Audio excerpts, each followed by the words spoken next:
താരപ്പകിട്ടിലേക്ക് സ്വാഗതം.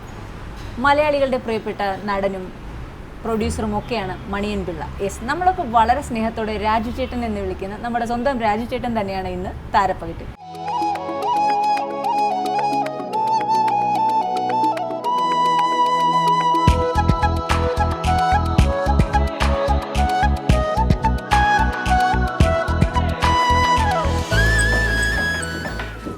ഹായ് രാജു ചേട്ടാ, സ്വാഗതം. ഇടുക്കി ഗോൾഡ്. ശരിക്കും പറഞ്ഞിട്ടുണ്ടെങ്കിൽ അങ്ങനെ ഒരു ഇടുക്കി ഗോൾഡ് എന്ന് കേൾക്കുമ്പോൾ തന്നെ എല്ലാവരും പറയുന്ന ആ സിനിമ കണ്ടാൽ അല്ലെങ്കിൽ ആ പേര് കേൾക്കുമ്പോൾ ആ കഥ കേൾക്കുമ്പോൾ സ്വന്തം നമ്മളുടെ ഫ്രണ്ട്ഷിപ്പാണ് ഓർക്കുന്നത്. എങ്ങനെ ഉണ്ടായിരുന്നു ആ ഒരു എക്സ്പീരിയൻസ്? ശരിക്കും പറഞ്ഞാൽ ഇന്നാണ് ഒന്ന് ശ്വാസം വീണത്. കാരണം മെയ് 20 തുടങ്ങിയ ഷൂട്ടിങ്ങാണ്. ഇതൊരു യാത്രയായിരുന്നു. ശരിക്കും പറഞ്ഞാൽ തൃശ്ശൂരിൽ നിന്ന് യാത്ര ചെയ്ത് ഹൈവേകളിലൂടെ യാത്ര ചെയ്ത് എറണാകുളത്ത് വന്ന് ആലപ്പുഴ വന്ന് കറങ്ങി ഇടുക്കിയിലെത്തുന്നതാണ്. ഇതൊരു സുഹൃത്ത് ബന്ധത്തിൻ്റെ കഥയാണ്. എപ്പോഴും സുഹൃത്ത് ബന്ധം വെച്ചെടുക്കുന്ന പടങ്ങളൊക്കെ ഹിറ്റാകാറുണ്ട്. പ്രത്യേകിച്ച് ഇതിനകത്ത് നമ്മുടെ ട്രംപ് കാർഡ് ആഷിക് അബുവാണ്. അപ്പോൾ അദ്ദേഹത്തിൻ്റെ കീഴിൽ ആദ്യം വന്ന നിങ്ങൾക്കറിയാമല്ലോ, സോൾട്ട് ആൻഡ് പേപ്പർ, 22 ഫീമെയിൽ, തടിയയ്ക്ക് ശേഷം വരുന്ന പടമാണ് ജനത്തിന് വലിയ പ്രതീക്ഷയാണ്. ഇന്ന് തിയേറ്ററിന് മുമ്പിൽ ജനക്കൂട്ടം കണ്ടപ്പോഴാണ് സത്യം പറഞ്ഞാൽ ഒരു സമാധാനമായത്.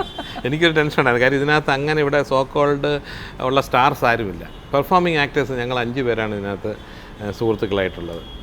ഇതിനകത്ത് അങ്ങനെ ഒരു സോളോ നായകനെന്നോ അല്ലെങ്കിൽ ഒരു നായികയെന്നോ വില്ലനെന്നോ കോമഡി എന്നുള്ള പോസ്റ്റില്ല. പക്ഷെ പടം ഭയങ്കര എൻ്റർടൈനർ ആയിരിക്കുമെന്നാണ് ആൾക്കാർ പറയുന്നത്. അതാണ് ആ ഫ്രണ്ട്ഷിപ്പ് എന്ന് പറഞ്ഞാൽ എവിടെയും സക്സസ് ആണെന്ന് തെളിയിക്കുക. തീർച്ചയായിട്ടും തന്നെ.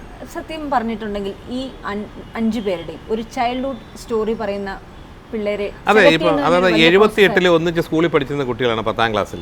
35 വർഷങ്ങൾക്ക് ശേഷം ഈ 5 പേരും ജീവിതത്തിൽ പല തുറകളിലും പല രാജ്യങ്ങളിലും ഇവരെല്ലാം കൂടെ ചേർന്ന് ഒന്നിച്ചു കൂടിയിട്ട് അവർ പഠിച്ച സ്കൂളിലേക്കും പിന്നെ കുറച്ച് സംഭവങ്ങളുണ്ട് അതിലേക്കും പോകുന്ന യാത്രയാണ് ഈ സിനിമയുടെ. അല്ല, ഈ ചൈൽഡ്ഹുഡിൽ ആ കുട്ടികളെ എടുക്കുന്നതന്നെ വലിയൊരു അത് വലിയ സംഭവം. അവരൊരു 6-7 ദിവസം കേരളത്തിലുള്ള എല്ലാ കുട്ടികളെയും ഇൻ്റർവ്യൂവിന് വിളിച്ചു വരുത്തിയിട്ട്, ഇപ്പോൾ രവീന്ദ്രൻ്റെ കുട്ടിക്കാലം രവീന്ദ്രൻ്റെ ചായ വേണ്ടേ, അതുപോലെ എൻ്റെ അങ്ങനെ എല്ലാവർക്കും ബാബു ആന്റണി, പ്രതാപ് ബോധൻ, ഇതിനൊക്കെ പറ്റിയ ആൾക്കാരെ അതിൻ്റെ ചായയുള്ള കുട്ടികളെ അവർ സെലക്ട് ചെയ്തിരുന്നു. പിന്നെ അത്യാവശ്യം അന്നത്തെ പീരീഡ് വർക്കൗട്ട് ചെയ്യാൻ വേണ്ടിയിട്ടുള്ള കോസ്റ്റ്യൂംസും ഡ്രസ്സും എടുക്കുന്നവർ അന്ന് ആ സ്കൂളിൽ പഠിക്കുന്ന എല്ലാ കുട്ടികൾക്കും വിഗ്ഗൊക്കെ ചെയ്യേണ്ടി വന്നു.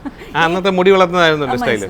ഈ കുട്ടികളെല്ലാമായിട്ട് എങ്ങനെ ഇൻട്രാക്ഷൻ ഉണ്ടായിരുന്നു? ആ കുട്ടികളായിരുന്നു സമയമാണ്. അവർക്ക് ഒരു ഇതുമില്ല. അവർ അങ്ങ് ലൊക്കേഷനിൽ ജീവിക്കുന്നു. ഞങ്ങൾ അവരായിട്ടുള്ള കോമ്പിനേഷൻ ഒന്നുമില്ല. ഞാൻ ട്രെയിലർ കണ്ട് ഞെട്ടിപ്പോയി. കുട്ടികളെ പെർഫോമൻസ് എന്ന് പറഞ്ഞു അവർ അസാധ്യമാണ്. പിള്ളേരെല്ലാം കലക്കിയിട്ടുണ്ട്.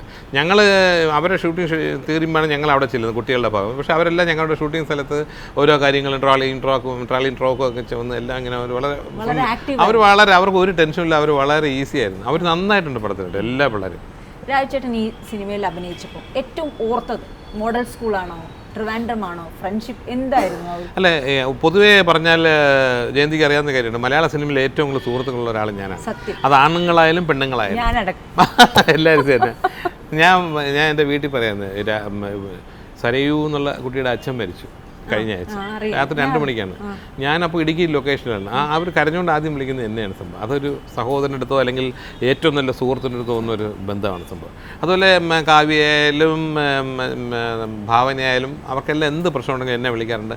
അവരുടെ സ്വന്തം വീട്ടിലൊരു ബ്രദറിനെ പോലെ അല്ലെങ്കിൽ നല്ല കൂട്ടുകാരനെ പോലെയായിരുന്നു. ഇപ്പോഴും എൻ്റെ കൂടെ പഠിച്ച കുട്ടികൾ, അതെനിക്കൊരു അഭിമാനമായിട്ട് തോന്നുന്നു. മോഡൽ സ്കൂളിൽ എൻ്റെ കൂടെ പഠിച്ചവരെല്ലാം, സുധീർ കുമാർ എന്നാണ് എൻ്റെ സ്കൂളിലെ സർട്ടിഫിക്കറ്റ് നെയിം, വീട്ടിലെ പേര് രാജു, പിന്നെ മണിയമ്പിള്ളയ്ക്ക് ശേഷമാണല്ലോ അങ്ങനെ ആയത്. ഇപ്പോഴും അവരൊക്കെ ചോദിക്കും, ഇത്രയും വയസ്സായി ഇത്രയും കാലം നീ ആ പഴയ സുധീർ കുമാറിന് ഒട്ടും ഒരു മാറ്റം ഇല്ലല്ലോ എന്ന് പറയും. എൻ്റെ കൂടെ ഇപ്പോഴും ആ ഒരു 20 വയസ്സ്. അപ്പോൾ എൻ്റെ കൂടെ പഠിച്ച സ്കൂൾ മേറ്റ് ഓപ്പോസിറ്റ് ക്ലാസ്സിൽ ഞാൻ 10 ആണെങ്കിൽ 10F ജിജി തോംസൺ IAS, ഭരത് ഭൂഷൺ, പിന്നെ ഇവിടുത്തെ കുറേ IAS കാരൻ ഞങ്ങളുടെ കൂടെ പഠിച്ചിട്ടുണ്ട്. അവരൊക്കെ പഠിക്കാൻ നന്നായിട്ട് ഇങ്ങനെ ആയിപ്പോയി പാവം. ജിജി തോംസണൊക്കെ നല്ല കലാകാരനാണ്, നന്നായിട്ട് പാടും, നന്നായിട്ട് എൻ്റെ കൂടെ നാടകത്തിലൊക്കെ അഭിനയിച്ചിട്ടുണ്ട്. ആദ്യത്തെ നാടകം ലാലേട്ടന് മേക്കപ്പ് ചെയ്ത്. ഞാൻ മോഡൽ സ്കൂളിലെ ആർട്സ് ക്ലബ് സെക്രട്ടറി ആയിരുന്നു. 2-3 കൊല്ലം ബെസ്റ്റ് ആക്ടറായിരുന്നു. ഞാൻ സ്കൂളിൽ നിന്ന് പാസ്സായി ഇറങ്ങിയതിന് ശേഷം മോഹൻലാൽ എന്നെ വന്നിട്ട് നാടകം അഭിനയിക്കുന്നുണ്ട്. അപ്പോൾ അന്ന് ഞാനാണ്, നിങ്ങൾക്കെല്ലാം അറിയാം, കമ്പ്യൂട്ടർ ഉപകരണ നാടകം പഠിപ്പിച്ച് ഞാൻ തന്നെ മേക്കപ്പ് ചെയ്തു. ആ നാടകത്തിന് ഫസ്റ്റ് പ്രൈസും കിട്ടി, മോഹൻലാലിന് ബെസ്റ്റ് ആക്ടറും കിട്ടി. അതാണ് ഞങ്ങൾ തമ്മിൽ തുടക്കം. 10-40 ആ സുഹൃത്ത് ബന്ധം ഇന്നും അതാണ് രാജുചേട്ടൻ. അത് മാത്രമല്ല, ഞങ്ങളുടെ അന്ന് സ്കൂളിൽ പഠിക്കുമ്പം ഒരു ക്ലാസ് ജൂനിയർ ആണെങ്കിലും ഫ്രണ്ടാണ് പ്രിയദർശൻ, MG ശ്രീകുമാർ. നമ്മുടെ മോഡൽ സ്കൂളിൽ ഞാൻ നടനാകാൻ കാര്യം തന്നെ എൻ്റെ 5 കൊല്ലത്തെ സീനിയറായ ജഗത് ശ്രീകുമാർ സ്റ്റേജിൽ അഭിനയിക്കുന്നത് കണ്ടിട്ട് അന്തം വിടുക എന്നൊക്കെ പോലെ അങ്ങനെ വിട്ട് അത്ഭുതം തോന്നിയിട്ട് എനിക്കും ഇതുപോലെ ആകണം എന്നുള്ള ആഗ്രഹം. അങ്ങനെ ജഗദീഷ് കുമാറിനെ കണ്ടിട്ടാണ് ഞാനൊരു നടനാവാൻ തീരുമാനിച്ചത് സ്കൂളിൽ പഠിക്കുമ്പോൾ. അതെന്തായാലും നല്ല ഒരു എന്താ പറയണ്ടേ ചുവടുപടി, ആദ്യത്തെ ഒരു കാൽവെപ്പായിരുന്നു, സക്സസ്ഫുൾ ആയി. കാര്യം നടൻ മാത്രമല്ല പ്രൊഡ്യൂസറും ഒക്കെ. പിന്നെ തീർച്ചയായിട്ടും രാജചേട്ടൻ പ്രൊഡ്യൂസർ ആയതിനു ശേഷം ഒരുപാട് ലൊക്കേഷൻ ഫുഡിലൊക്കെ മാറ്റം വരുത്തിയിട്ടുണ്ട്. കപ്പലണ്ടി മുട്ടായൊക്കെ രാജചേട്ടൻ സ്പെഷ്യലാണ്. ഞാനിപ്പോൾ മലയാള സിനിമയുടെ ചരിത്രം എന്ന് പറഞ്ഞാൽ 75 കൊല്ലമാണ് ഇപ്പോൾ നമ്മൾ ഈ ഇൻ്റർവ്യൂ എടുക്കുമ്പോൾ. ഞാൻ വന്നിട്ട് 38 വർഷമായി. അപ്പോൾ ഞാനൊക്കെ ആദ്യം സിനിമയിൽ വരുന്ന കാലത്ത് ഭക്ഷണത്തിന് ഡിസ്ക്രിമിനേഷൻ ഉണ്ടായിരുന്നു. അതായത് നസീർ സാറിനൊക്കെ നല്ല ഫുഡ്, അത് കഴിഞ്ഞ് അതിൻ്റെ താഴെയുള്ളവർക്കൊക്കെ ബീഫ് ചോറ്, എന്നെ പോലെയുള്ളവർക്കൊക്കെ വെറും വെജിറ്റേറിയൻ അല്ലെങ്കിൽ തൈര് സാധനം, അതിനൊക്കെ വിപ്ലവം ഉണ്ടാക്കിയ ആളാണ് ഞാൻ. അതുകൊണ്ട് ഇന്നും മലയാളത്തിൽ ഏറ്റവും നല്ല ഫുഡ് കൊടുക്കുന്ന കമ്പനി ഞാനാണ്. ഈ എല്ലാവരും പറയും തമാശ, ഈ ഫുഡ് കഴിച്ചതിന് ശേഷം എല്ലാവർക്കും കപ്പലണ്ടി മുട്ടായും പഴവും. കപ്പലണ്ടി മുട്ടായി ഒരു വീക്ക്നെസ്സാണ്. നമ്മൾ സ്കൂളിൽ പഠിച്ച കാര്യങ്ങളിൽ ഇന്നും നമ്മുടെ ഇവിടെ മാറാത്ത ഒരു ഐറ്റം അന്നത്തെ കപ്പലണ്ടി മുട്ടായി ഇന്നും ഉണ്ട്. എല്ലാം പോയി. ഒരു 10 കൊല്ലത്തിന് മുമ്പ് വന്ന ടേപ്പില്ല, നമ്മൾ പാട്ട് കേൾക്കുന്നില്ല ടേപ്പ്, അതുപോലും പോയി. പഴയ ഇങ്ങനെ ചുരുളിച്ച് വെച്ച കതിർമണ്ഡപങ്ങൾ, മടക്ക് കസേര, ഇതെല്ലാം പോയപ്പോഴും നമ്മുടെ പ്രിയപ്പെട്ട കപ്പലിൽ മുട്ടായി ഇപ്പോഴുണ്ട്. എവർഗ്രീൻ മെമ്മറിയാണ്. അങ്ങനെ കുറേ നൊസ്റ്റാൾജിയസ് നമുക്കുണ്ട്. ഈ പടത്തിലും അത് ഉണ്ട്. ഈ കുട്ടിക്കാലം ഇതുമായിട്ടൊരു കട്ടിങ് ഉണ്ട് ഇതിനകത്ത്. ഈ ഓൺ സ്ക്രീനും ഓഫ് സ്ക്രീനും എങ്ങനെയായിരുന്നു എന്ന് വെച്ചാൽ വൈകിട്ട് വരെ ഈ സുഹൃത്ത് ബന്ധം, അത് കഴിഞ്ഞാൽ അപ്പോൾ ഈ പഴയ കഥയൊക്കെ തന്നെ പിന്നെ ഞങ്ങളുള്ള സദസ്സിലൊക്കെ എന്ന് വെച്ച് കഴിഞ്ഞാൽ ഈ സുഹൃത്ത് ബന്ധത്തിൻ്റെ തന്നെ വലുത്. പ്രിയനായാലും മോഹൻലാലും ഞാനും ശ്രീനിവാസൻ മുകേഷ് ഒക്കെ ഞങ്ങൾ എപ്പോഴും തമാശ കഥകളും കാര്യങ്ങളൊക്കെ പറയും.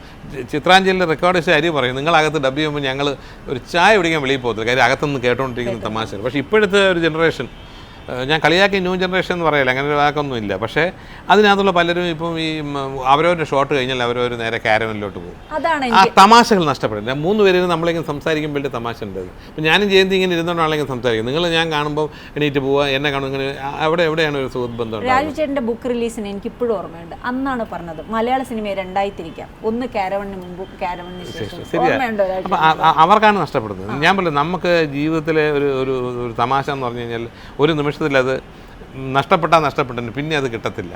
ഞാൻ അങ്ങനെ നോക്കുന്നത് എവിടെയെങ്കിലുമൊക്കെ തമാശ എൻ്റെ അടുത്ത് എന്ത് കാര്യം ചോദിച്ചാൽ എനിക്കത് അതിനെക്കുറിച്ച് പറയാനൊരു കഥയുണ്ട്. ശരിക്കും അത് ആ ബുക്ക് വായിച്ചാൽ തന്നെ എന്തിനെ കുറിച്ച് പറഞ്ഞാൽ എന്തോ ഇപ്പോൾ നിങ്ങൾ ഈ വാച്ചിനെ കുറിച്ച് എൻ്റെ അടുത്ത് ചോദിക്കാൻ പറഞ്ഞു. ഞാനൊരു 5-6 വർഷത്തിന് മുമ്പ് സിംഗപ്പൂരിൽ പോകുന്നു, വൈഫൊക്കെ ആയിട്ട് പോകുന്നു. അപ്പോൾ ഒരു കടയിൽ ഈ വാച്ച് ഇരിക്കുന്നുണ്ട്. ഞാൻ ഈ വാച്ചിന് എന്ത് വില എന്നിട്ട് അന്ന് അവർ പറഞ്ഞു 26,000 റുപ്പീസ് പറഞ്ഞു. ഞാൻ പറഞ്ഞു വേണ്ട എന്ന് പറഞ്ഞപ്പോൾ എൻ്റെ മൂത്തവൻ പറഞ്ഞു നന്നായിരിക്കുന്നു, നല്ല വാച്ച്. അപ്പോൾ അവൻ അന്ന് എഞ്ചിനീയറിങ് ഫസ്റ്റ് ക്ലാസ്സിൽ പാസ്സായി നിൽക്കുന്ന സമയം. അപ്പോൾ അതിൻ്റെ സന്തോഷം വെച്ച് ഞാൻ എന്നൊരു ഗിഫ്റ്റ് എന്ന് ആയിക്കോട്ടെ എന്നിട്ട് ഞാൻ കാശ് കൊടുത്ത് വാങ്ങിച്ചിട്ട് അവൻ്റെ കയ്യിലോട്ട്. അപ്പോൾ എനിക്ക് വേണ്ട വാച്ച്. ഞാൻ പറഞ്ഞു ഞാൻ കാശ് കൊടുത്ത് വാങ്ങിച്ചു, നീ അല്ലേ നന്നായിരിക്കുന്നത്. അയ്യോ അതല്ലല്ലോ, ഇത് അച്ഛനെ പോലുള്ള സെലിബ്രിറ്റീസ് കിട്ടണ്ട്, ഞാൻ കെട്ടത്തില്ല. അങ്ങനെ അവന് വേണ്ടി വാങ്ങിച്ചത് അവൻ കെട്ടാതാവുകയും ചെയ്ത് എൻ്റെ ഒരു ടേസ്റ്റ് അല്ലെങ്കിൽ ഞാൻ കെട്ടിക്കൊണ്ട് നടക്കുകയും ചെയ്തു. കാശ് മുതലാക്കണ്ടേ? ഇത് മുഴുവൻ ഓടിച്ച് കൊല്ലങ്ങളോളം എനിക്ക് സമയം മുതലാക്കണം. ഓടിക്കുന്ന കാര്യം പറഞ്ഞപ്പോഴാണ് രാജുചേട്ടൻ എന്ന് പറഞ്ഞാൽ എത്ര വലിയ സെലിബ്രിറ്റി ആണെങ്കിലും നമുക്ക് കവടിയാറും വെള്ളയമ്പലവും തിരുവനന്തപുരത്തൂടെ യാത്രയാണെങ്കിൽ കവടിയാർ, വെള്ളയമ്പലം, മ്യൂസിയത്തൊക്കെ വെച്ച് രാജുചേട്ടനെ കാണാം. ഓടിയിലും വെൻറ്റോയിലും ഒക്കെ ട്രാവൽ ചെയ്യും. ഞാൻ ഓട്ടോയിൽ പോകും. ചിലപ്പോൾ റെയിൽവേ സ്റ്റേഷനിൽ എപ്പോഴും ഒന്ന് ഇറങ്ങിയാലും ഡ്രൈവറെ വിളിക്കാൻ മെനക്കെടുന്നത്. ഞാൻ രാവിലെ 5:30 പ്രീപെയ്ഡ് ഓട്ടോറിക്ഷയിൽ പോയിട്ട് വന്ന് വീട്ടിൽ. അതിലൊന്നും കാര്യമില്ല. നാളെ സിനിമ ഇല്ലാത്തൊരു കാലം വന്നാലും ഇങ്ങനെയൊക്കെ ജീവിക്കണ്ടേ. ഞാൻ ഇപ്പോൾ നോക്കാം, നമ്മുടെ പഴയ ആക്ട്രസ് കാർത്തികയില്ലേ, ഞാൻ നോക്കും കാർത്തിക ഒരുങ്ങി വന്നിട്ട് ഒരു കല്യാണത്തിനൊക്കെ വന്നിട്ട് സുബ്രഹ്മണ്യ ഹാളിൽ ഒരു ഓട്ടോയിൽ കയറി പോകും, കണ്ടില്ലേ? അതെ. അപ്പോൾ അതാണ് എൻ്റെ ഒരു മനസ്സ് വേണ്ട സംഭവം. അല്ലാതെ നമ്മളങ്ങനെ ഒരു വേറൊരു സ്റ്റൈലിൽ ജീവിച്ച നാളെ അതില്ലാതെ വരുമ്പോൾ ആൾക്കാർ അവൻ കുറേ പൊടി പൊടിച്ചത് കേട്ടോ, വണ്ടിയിലൊക്കെ ചെത്തി പകൽ ലൈറ്റൊക്കെ ഇട്ട് ഓടിച്ചെന്നൊക്കെ പറയും. അപ്പോൾ അന്നും ഇന്നും ഒന്നും അല്ല ഇരിക്കാന്നുള്ളത്. ഫ്രണ്ട്ഷിപ്പ് യൂട്ടിലൈസ് ചെയ്യരുത് എല്ലാ കാര്യങ്ങളിലും. ഞാൻ പറയുന്നത് ബിസിനസ് ആയാലും അതർ ആക്ടിവിറ്റീസ് ആയാലും ഇല്ല. അല്ലാതെ നല്ലൊരു സുഹൃത്ത് ബന്ധം ഉണ്ടാകുന്ന വെച്ചാൽ അതിനപ്പുറം ഒരു ഭാഗ്യമില്ല. നല്ല സുഹൃത്തുക്കൾ ഉണ്ടാകുന്നത് ചിലർക്കറിയാം, കോടിക്കണക്കിന് രൂപ ഉണ്ടാകാൻ കാശുണ്ടാകും. ഇതും കെട്ടിപ്പിടിച്ചുകൊണ്ട് മുറിയിൽ ഇരുന്നാൽ എന്ത് ചെയ്യും?